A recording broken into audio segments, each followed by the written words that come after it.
palavra de Deus diz que houve um tempo de tanta abominação no templo, pelos sacerdotes, pelos reis, que Deus levantou um juízo contra os servos de Deus naquela época. É interessante que a Bíblia fala que quando Deus vai trazer juízo, geralmente é sobre os servos dele. A Bíblia traz passagens que quando o povo de Israel pecava, Deus ele dava a vitória para os inimigos. Ele dava a vitória para os filisteus. É como uma pessoa estar numa religião que não tem o Senhor Jesus como único Senhor e Salvador. Aí a pessoa tem vitória financeira, vamos colocar assim, tem vitória financeira. E ela acha que é os deuses da religião que ela frequenta. Mas na realidade é Deus que está dando a vitória. Em algumas situações o povo de Israel pecava e Deus dava vitória para os filisteus. Deus dava vitória. A Bíblia fala que toda boa dádiva vem de Deus. Mas os filisteus falavam que era Dagon. Eles falavam que eram os deuses deles que estavam dando vitória. Mas na realidade é Deus de Israel que estava dando vitória a eles como castigo ao povo de Israel. E de tantas passagens, temos lá a de Nabucodonosor. Ali no tempo do rei Zedequias, rei de Judá. E o povo não queria se curvar ao juízo de Deus.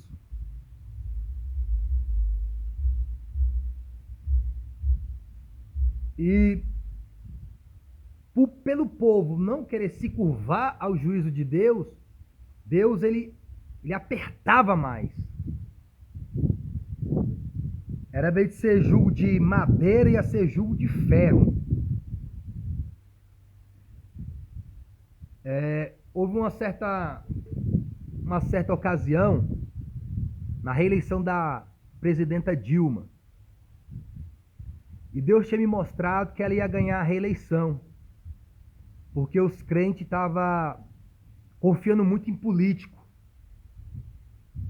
E nessa época, eu estava numa congregação que tinha um governador de esquerda lá, e esse governador era muito ovacionado, subia no púlpito, recebia aplauso, ele ganhava o púlpito da igreja, ele ganhava o púlpito dos congressos, mesmo sem ter se arrependido e ter aceitado Jesus. Uma vez estava lá num culto, a mensagem foi toda bajulando ele sentado lá na cadeira, como se fosse um homem ungido pelo Espírito Santo, que tem o seu Jesus como único Senhor e Salvador, enfim. E aquele homem, ele na porta da igreja, eu tentei até chegar nele para perguntar se ele não queria entregar a vida dele ao Senhor Jesus como único Senhor e Salvador, mas tinha tanta gente ali paparicando ele que não deu para me chegar a ele nesse dia. E Deus me mostrando que aquilo tudo era abominação dentro da casa dele, porque a casa dele não foi feita para isso, a casa dele não foi feita para ser partido político, palanque eleitoral. E os próprios obreiros, pastores, sabem disso, está nas escrituras. Ninguém me mandou as escrituras aí falando que púlpito serve para fazer campanha eleitoral. As pessoas gostam de usar muito Daniel e José, mas me mostra aí Daniel e José fazendo campanha para ser governador, vice-governador, ministro. Me mostra José fazendo campanha dentro do templo. Me mostra Daniel fazendo campanha dentro do templo. Daniel estava muito se humilhando, orando, buscando a Deus pelo um pecado que nem dele não era, como o Senhor Jesus, tomando um pecado que nem dele não era. E às vezes as pessoas estão dentro da igreja se humilhando, buscando a Deus, clamando de um pecado que nem é dela e o povo ainda está atacando pedra. Glória a Deus, bendito é o nome do Senhor. E nós fomos para uma escola bíblica, e essa escola bíblica foi na casa de uma irmã. E lá o professor falou que Deus disse para ele que ia levantar a Marina, porque a Marina estava crescendo nas pesquisas. Aí ele disse que Deus ia colocar a Marina lá. Na hora eu ia falar, professor, Deus me disse que a Dilma vai ganhar. Mas na hora eu não falei, irmão, porque como já tinha muita coisa assim em escola bíblica, um professor não deixava eu falar, sabe, varão? Era, sabe, sempre tentando me podar, me cortando, nem deixando eu ler revista de escola bíblica. Eu falei, não, senhor, deixa ele. A Marina não foi nem pro segundo turno, não foi. Porque Deus queria trazer um juízo sobre o povo de Deus. E foi uma época que o povo de Deus orou. Quando ela ganhou, aí parece que o povo voltou a buscar Deus em primeiro lugar. Porque a questão não é buscar Deus. As congregações buscam Deus, a questão é se está buscando em primeiro lugar. E foi uma época que a igreja voltou a orar, buscar Deus. O candidato, esse governador não foi reeleito. Então, perderam o apadrinhamento mundano, que era um apadrinhamento até de Satanás, fazendo da casa de Deus partido político, fazendo do púlpito palanque eleitoral, levando as ovelhas a cultuar um homem que nem temer a Deus não teme. Então a gente não deve cultuar nem os que temem a Deus, nem os que louvam a Deus. A gente não deve ficar idolatrando também, dirá um que não busca. Aí Deus trouxe um juízo sobre Zedequias. E Deus falou lá em Jeremias 27, versículo 6, que Deus ia levantar Nabucodonosor, rei da Babilônia. E a Bíblia, lá nesse capítulo 27, versículo 6, chama de Nabucodonosor meu servo. Nem crê em Deus, ele não cria. Mas Deus chamava ele de meu servo, porque lá na frente ele se converteu. Tanto é que lá no livro de Daniel, capítulo 4, ele mesmo está descrevendo a sua experiência com Deus. Aquele capítulo 4 lá, quem escreveu, ou geralmente o rei falava e alguém escrevia, é o próprio Nabucodonosor, convertido a Deus, para aprender que Deus tem domínio no céu, na terra, em qualquer lugar. E a gente olha hoje as abominações que fazem dentro da casa do Senhor. E as pessoas enchem o peito para condenar pessoas que não têm o conhecimento das Escrituras, que não têm o conhecimento do Espírito Santo, que não têm o conhecimento de Deus. Essa idolatria com política, essa idolatria com homens, fazendo da casa de Deus, do púlpito, onde é para pregar o reino e a justiça do Senhor, não de homens. E não tem juízo? Cadê os doutores em teologia? Cadê os que têm bacharel em teologia? Cadê os mestrados? Cadê os formados?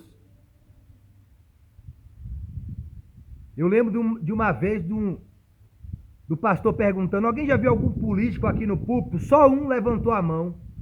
Sabe quem foi? Ah, já pode imaginar quem foi. Eu olhei assim e falei: ninguém nunca viu aqui político nesse palanque, não?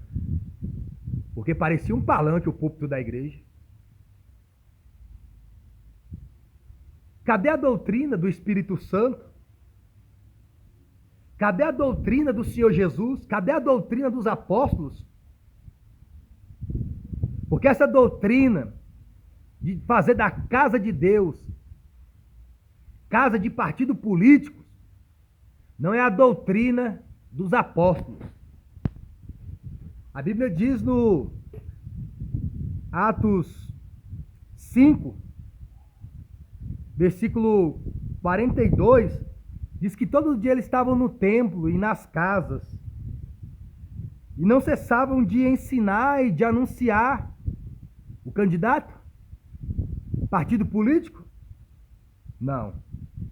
Não cessavam de anunciar e de ensinar sobre o Senhor Jesus Cristo.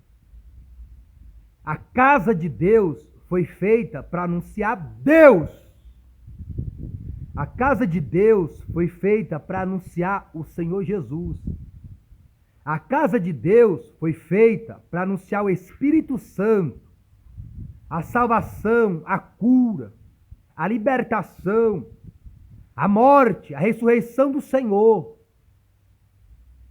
A casa de Deus não foi feita para anunciar nome de homens,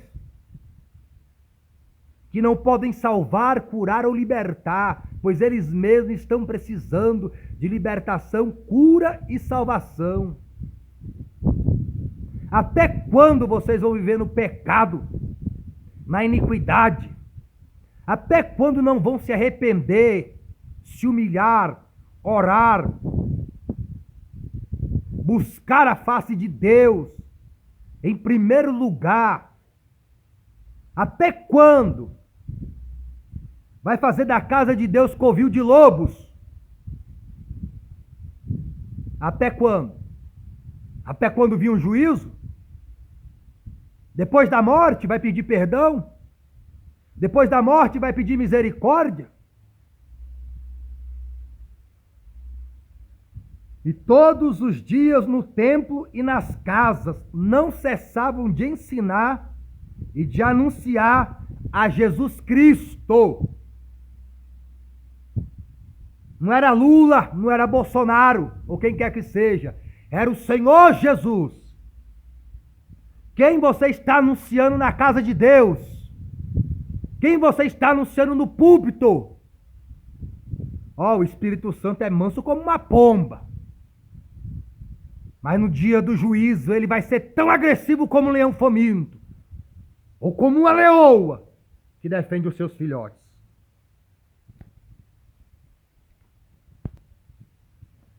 Lá no livro de Ezequiel, capítulo 34,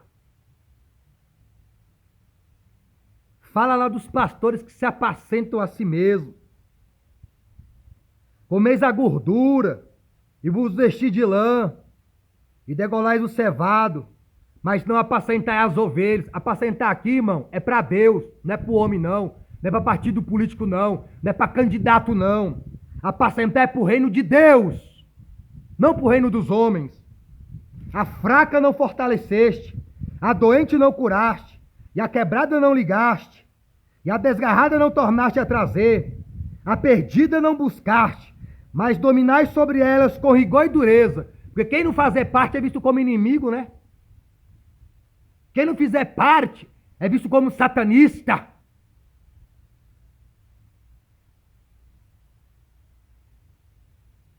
As minhas ovelhas andam desgarradas por todos os montes e por todo o alto outeiro. Sim, as minhas ovelhas andam espalhadas por toda a face da terra, sem haver quem as procure, nem quem as busque.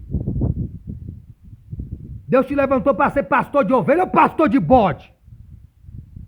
Você está apacentando ovelhas ou está apacentando bodes? Qual é o seu chamado? Mas Deus é tão maravilhoso que Ele prometeu que Ele mesmo buscaria as suas ovelhas. Lá no versículo 11 de 34 de Ezequiel diz: porque assim diz o Senhor Jeová, eis que eu mesmo procurarei as minhas ovelhas e as buscarei. O Senhor é fiel, Ele é o verdadeiro pastor. Esteja a sua fé no Senhor Jesus, onde quer que você esteja. Não seja enganado, não seja manipulado, porque a volta do Senhor é certa, como o seu juízo a toda iniquidade. Satanás vai receber o mais duro juízo porque ele conhecia, ele sabia. Vocês sabem, vocês lêem a Bíblia. Vocês não têm a Bíblia? Vocês não é teólogo? Vocês não é bacharel? Vocês não é doutor de teologia? Vocês não é professor da escola bíblica dominical? Vocês não é pastor disso e daquilo? Vocês não pregam em festa, em congresso? Vocês sabem que não podem fazer da casa de Deus casa de partido político. Não pode fazer do púlpito da igreja palanque eleitoral. Vocês sabem e mesmo assim continuam fazendo. Se não se arrependerem, se não se converterem, se não buscarem a face de Deus, em primeiro lugar receberão o mais duro juízo. Quer falar dos de fora? Fala dos de dentro.